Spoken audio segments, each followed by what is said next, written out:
Misuse से बचने का एक ही तरीका है कि आपको ना लोगों को पहचानना आना चाहिए, और ये चीज वक्त के साथ में पता चलती है।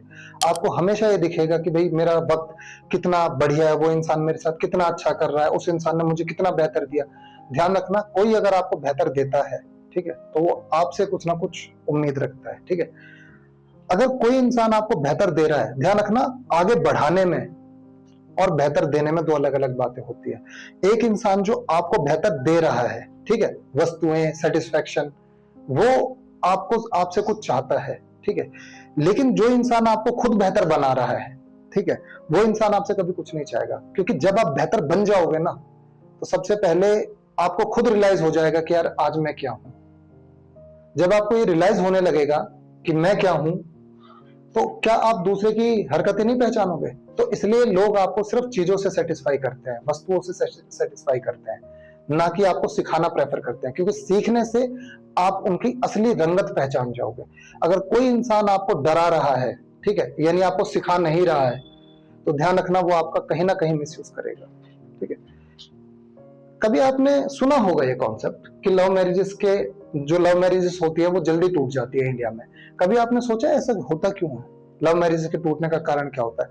दुनिया हजार कारण बताती है इस चीज के, लोग आपको हजार कारण बताएंगे इस चीज के कि इस वजह से टूटती हैं, उस वजह से टूटते हैं। लेकिन सबसे बड़ा टूटने का जो वजह जो मैं समझता आया हूं, एक इंसान दिखावा करता है और दूसरा इंसान उस दिखावे में आ जाता है। मैं हमेशा ये बात कहता हूं, किसी इंसान को चुनने के लिए आपको जज्बातों की जरूरत नहीं, वक्त की जरूरत होती है कि वो इंसान कैसा है। हर व्यक्ति की रंगत आपको समय के साथ दिखेगी, हर व्यक्ति आपको समय के साथ दिखेगा कि वो आपका क्या कर रहा था, आपको किस तरीके से यूटिलाइजेशन कर रहा था।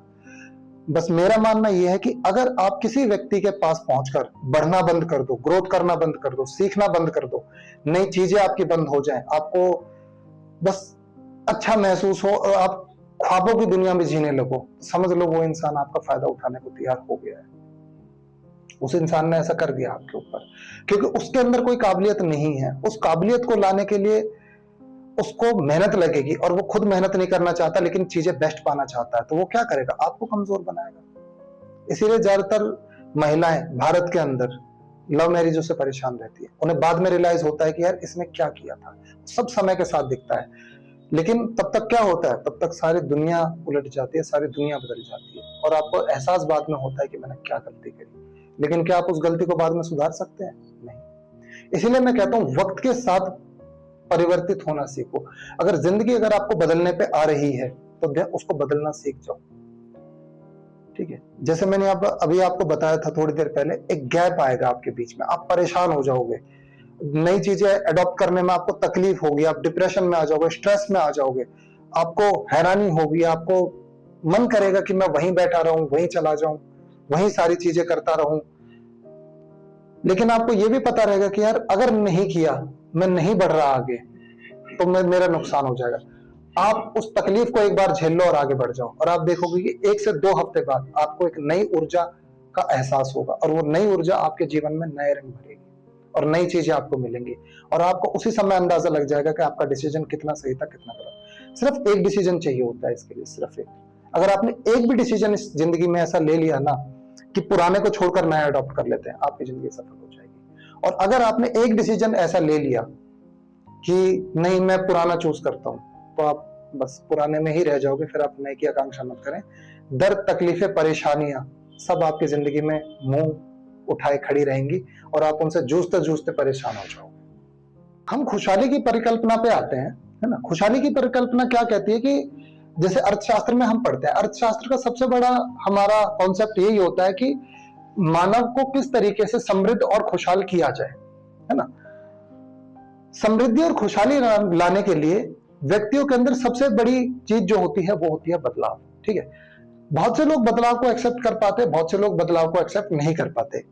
इस टॉपिक में आप ध्यान रखना, इकोनॉमिक्स के साथ में फिलोसफिकल कॉन्सेप्ट भी आएंगे, ठीक है। कभी आप सोचोगे नहीं सिर्फ इकोनॉमिक्स अगर हम पढ़ रहे हैं तो इकोनॉमिक्स ही आएगी, नहीं, इकोनॉमिक्स के साथ इसमें फिलोसफिकल कॉन्सेप्ट भी आएंगे, तो उन फिलोसफिकल कॉन्सेप्ट को भी आपको समझना पड़ेगा, ठीक है। तो जैसे कि समृद्धि लाने के लिए हमें क्या काम करना पड़ता है? कई बार हमारे सामने विपत्तियां और समस्याएं भी खड़ी हो जाती हैं, देखो, जब भी समृद्धि लाने की बात आती है तो समृद्धि के साथ में हमारी सबसे बड़ी जो बात आती है वो आती है बदलाव। ठीक है, अगर आप आर्थिक विकास करेंगे, ठीक है, आर्थिक विकास, या अगर आप स्वयं का भी विकास करेंगे तो भी आपके पास सबसे बड़ी चीज यही आएगी कि आपको बदलाव लाना पड़ेगा। आपकी प्रत्येक स्थिति में बदलाव आएगा, हर चीज में बदलाव आएगा, आपके सोचने में बदलाव आएगा, आपकी विचारधारा में बदलाव आएगा, आपके आर्थिक स्तर पर बदलाव आएगा। आपको वो बदलाव बहुत कठोर लगेंगे, क्योंकि हो सकता है कि समाज आपको खुद बोल रहा हो कि आप तो बदल गए हो।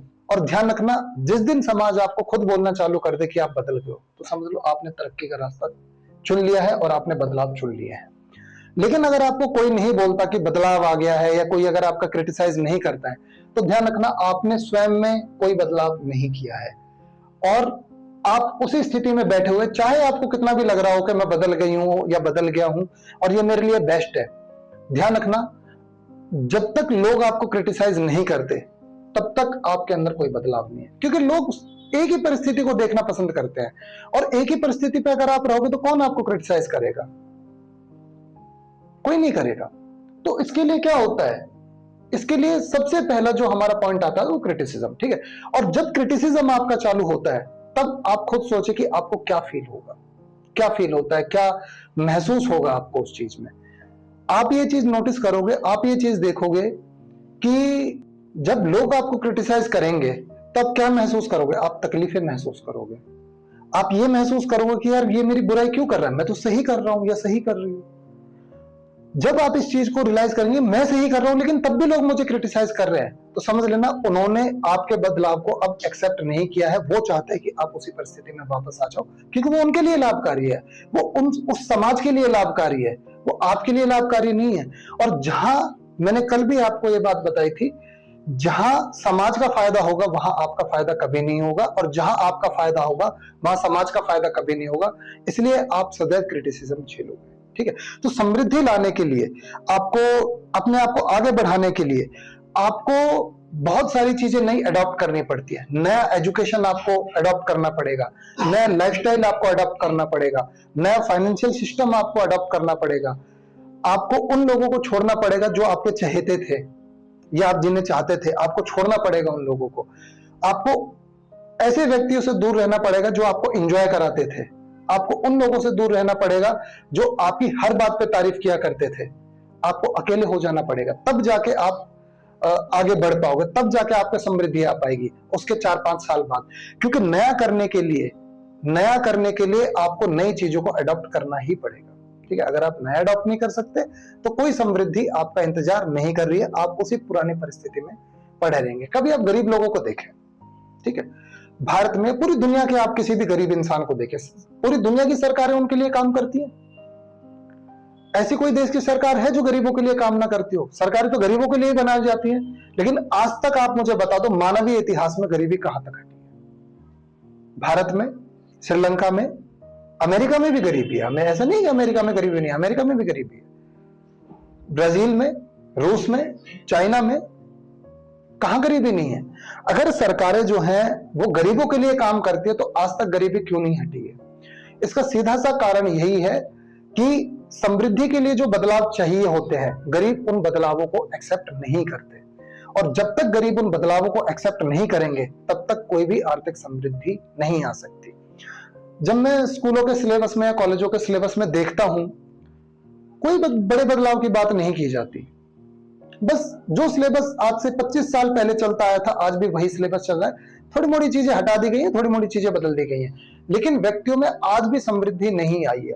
अभी मैंने एक होमवर्क दिया था कुछ बच्चों को, शायद तुम्हें दिया था। मैंने आपको ये बात बताई थी कि मतलब ये होमवर्क दिया था कि ह्यूमन डेवलपमेंट इंडेक्स में 3 टाइप के देश होते हैं, एक हाई, एक मिड और एक लो। मैंने आपको इन 3 देशों की कुछ कॉमन चीजें फाइंड आउट करने के लिए कहा था कि इन 3 देशों के बारे में कुछ कॉमन चीजें फाइंड आउट करके लाए कि जिनका HDI हाई है वो क्या काम करते हैं, जिनका मिड है वो क्या करते हैं, जिनका लो है वो क्या काम करते हैं। आपको सारे हाई HDI वालों में एक ही टेंडेंसी मिलेगी, मिड वालों में सेम टेंडेंसी मिलेगी और लो वालों में सेम टेंडेंसी मिलेगी। कुछ गलत है इसमें? नहीं। आप स्विट्जरलैंड या अमेरिका को देखें, बिहेवियर, फाइनेंशियल बिहेवियर, लोगों का बिहेवियर सेम मिलेगा या गवर्नमेंट्स का बिहेवियर सेम मिलेगा। आप इंडिया, पाकिस्तान को, अफगानिस्तान को, इंडिया को देख लें, तीनों की परिस्थिति सेम है, तीनों जगह आपको एक जैसे ही हाल मिलेंगे। आप बिल्कुल गरीब देशों को देख लें, जैसे कि जिम्बाब्वे हो गया, केन्या हो गया, इनकी परिस्थिति आपको सेम मिलेंगी। तो जब आप समृद्धि चाहेंगे तो क्या इनको यहां पे पहुंचने के लिए कुछ बदलाव नहीं करने पड़ेंगे? लेकिन क्या ये इस बदलाव को करने के लिए रेडी हैं? भारत के लोग क्या बदलाव को एक्सेप्ट करने के लिए रेडी हैं? चाइना भारत के बाद आजाद हुआ था, लेकिन आज वर्ल्ड पावर बनने जा रहा है। वहां के लोगों ने चेंज एक्सेप्ट किया। भारत के लोग आज भी धर्म एक्सेप्ट कर रहे हैं और कह रहे हैं कि चाइना को पछाड़ेंगे। धर्म एक्सेप्ट करके आप टेक्नोलॉजी को नहीं पछाड़ सकते, क्योंकि भारत के लोगों ने बदलाव नहीं किया। भारत के लोग एवरेजली किसमें काम करते हैं? धर्म पे। या साइंटिफिक टेम्परामेंट कितना दिया जाता है बच्चों को? तो ह्यूमन डेवलपमेंट कहां से होगा? आप देश का नहीं कर सकते, खुद का तो पहले कर लो। जब तक आप खुद का भी डेवलपमेंट नहीं करेंगे, तब तक आप देश का डेवलपमेंट कैसे कर पाएंगे? क्योंकि खुद के डेवलपमेंट के लिए बदलाव चाहिए होता है। यहां से जब एक एक व्यक्ति बदलता जाएगा, तभी तो पूरा देश बदलता जाएगा। क्योंकि ध्यान रखना, देश नागरिकों से बनता है, और जब नागरिक में बदलाव एक्सेप्ट करने की कैपेसिटी नहीं है, तो देश में बदलाव एक्सेप्ट करने की कैपेसिटी कैसे आ जाएगी? जमीन अपने आप थोड़ी ना बदलाव कर लेगी। एक बात मैंने सुनी थी कहीं कि आप गरीब देशों को अमीर जगहों पे भेज दो, वो उस जगह को गरीब बना देंगे, और आप अमीर लोगों को गरीब जगहों पे भेज दो, वो उस जगह को अमीर बना देंगे, है ना? इसीलिए, क्योंकि होता क्या है कि जो गरीब होता है वो भी नहीं बदलना चाहता और अमीर भी नहीं बदलना चाहता, इसलिए अमीर अमीर होता चला जाता है और गरीब जो है वो गरीब होता चला जाता है। तो आर्थिक समृद्धि के लिए आपको ये चीजें एक्सेप्ट और अडॉप्ट करनी पड़ेंगी। अगर आपको समृद्धि चाहिए तो समृद्धि के लिए आपको क्या करना पड़ेगा? आपको अपनी आय में वृद्धि करनी पड़ेगी, है ना? अब आय में वृद्धि करने के लिए क्या चाहिए? स्किल्स, है ना? देखो, अगर आय में भी बदलाव करोगे तो उसके लिए भी तो आपको स्किल्स चाहिए। जब तक आप अपनी स्किल्स को अगर सामने नहीं लाओगे, आप अपनी स्किल्स को नहीं बढ़ाओगे, तब तक आपकी इनकम में मेरे विचार से कोई वृद्धि नहीं हो सकती, है ना? इसके लिए क्या हम कर सकते हैं? मैंने आपको दो चीजें बताई थी। सबसे पहला, फ्री के चक्कर में पढ़ना बंद कीजिए। चाहे कोई गवर्नमेंट दे रही हो या कोई व्यक्ति दे रहा हो, फ्री के चक्कर में पढ़ना बंद करो। ध्यान रखना, अगर कोई व्यक्ति अगर आपको कोई चीज फ्री दे रहा है, ठीक है, तो वो आपसे कुछ ना कुछ तो बड़ा लेगा, ठीक है? ध्यान रखना, मैंने एक बात कहता हूं, मैं कई बार कहता हूं, there is no free luxury in life, but poor people always want it at without any cost, है ना? सुना भी होगा आपने कहीं और कि गरीब लोग लग्जरी को हमेशा फ्री में चाहते हैं, ठीक है? लेकिन ध्यान रखना, सदैव लग्जरी की एक कीमत होती है, और जो व्यक्ति लग्जरी की कीमत पे करना पसंद नहीं करता, उसको कुछ नहीं मिलता, वो सिर्फ कमजोरी में रह जाता है। तो इसलिए सबसे पहली चीज, फ्री के चक्करों में पढ़ना बंद करें। चाहे सरकार दे रही हो, चाहे कोई एनजीओ दे रहा हो, या कोई नागरिक दे रहे हो, या कोई भी दे रहा हो, फ्री के चक्कर में पढ़ना बंद कीजिए। दूसरी चीज, आपको वही है, स्वयं का विकास, यानी स्वयं पर काम करना पड़ेगा। जब तक आप खुद पर काम नहीं करोगे, ठीक है, खुद पे हर चीज में काम होता है, हर चीज में आपका काम होगा खुद पे। आपके मेंटल लेवल पे काम होगा, आपके स्किल लेवल पे काम होगा, आपके थिंकिंग लेवल पे काम होगा, आपकी डिसीजन मेकिंग पे काम होगा, आपकी पर्सनैलिटी पे काम होगा, आपकी सॉफ्ट स्किल्स पे काम होगा, आपकी लैंग्वेज पे काम होगा, आपके कम्युनिकेशन पे काम होगा, आपकी वोकैबुलरी पे काम होगा। कितनी मेहनत लगती है उसको आगे बढ़ाने में। तो आपको ये आय में वृद्धि करने के लिए स्वयं पर भी काम करना पड़ेगा। अगर आप स्वयं पर काम नहीं करोगे, तो जब तक आप ये चीजें नहीं बदलोगे, तब तक आप कैसे इसको करोगे? और जब तक इसमें वृद्धि नहीं होगी, तब तक आपके पास समृद्धि कैसे आएगी? ठीक है, ध्यान रखना, आय में वृद्धि ही समृद्धि का एक रास्ता है। ठीक है, आय में वृद्धि ही समृद्धि का एक रास्ता है। अगर आय में वृद्धि नहीं है, तो वो समृद्धि के रास्ते में एक बाधा है।